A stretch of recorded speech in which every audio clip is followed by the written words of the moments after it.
This team has just found some ways on a lot of these nights over the course of the past month to figure this out. So what are you seeing on the good nights that you didn't see Tuesday? That was the difference in that Dallas game. I think that Dallas is one of those teams where like you don't fall asleep, and I think that we kind of like we took some gut punches early that you couldn't afford to make up for in the end. I think that anytime you have teams that you have some success against, you keep at it and you don't give up, you don't let your foot off the hook, and I think that you can't allow great players like Paige Beckers, Maddie Seegers to even get comfortable, and I think that's what happened the night before.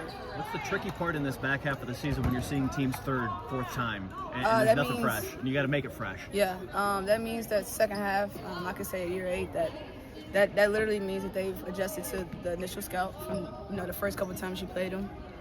That means adjustments happen. You have to make adjustments as players, as a group. We know how long Washington, D.C. is, so you have to make an adjustment there to figure out how you can get to the paint. It's just, I think the second half of playing people 2 or 3, 4 times is about finding the right adjustment and making it effective and simple.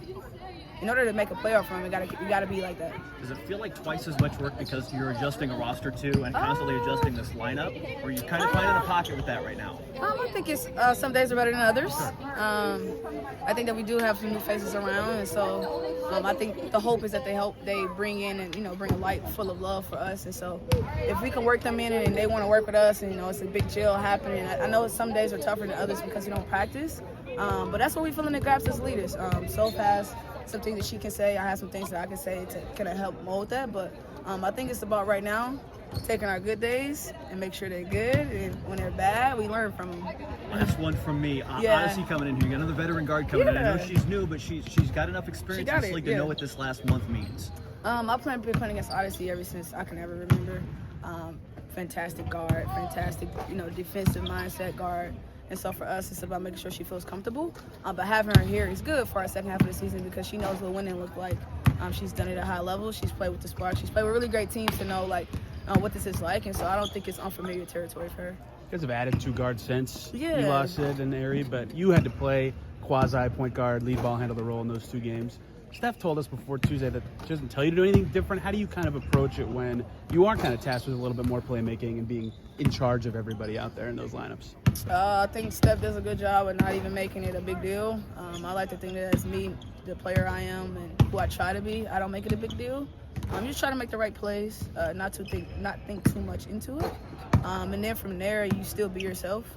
I think the confidence that Steph installed in us as a group, it kind of always will be there. And so when we make adjustments, we don't want our confidence to waver. And I think she's giving enough confidence to adjust and make plays the way I see fit. Day 1 with Kyra, what did you see from her? What do you like about it? I love really great crafty, quick guards. It's an addition.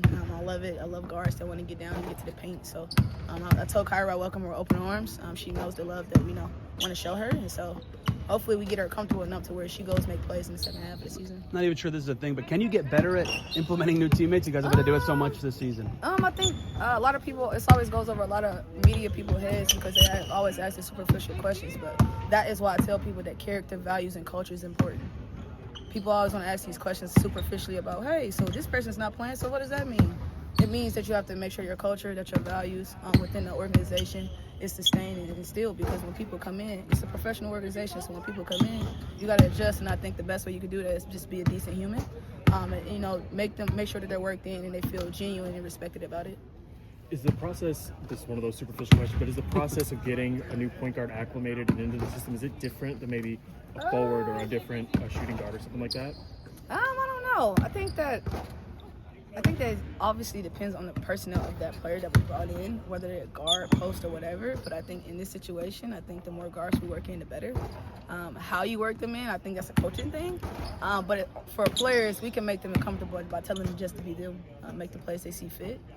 Don't think about it.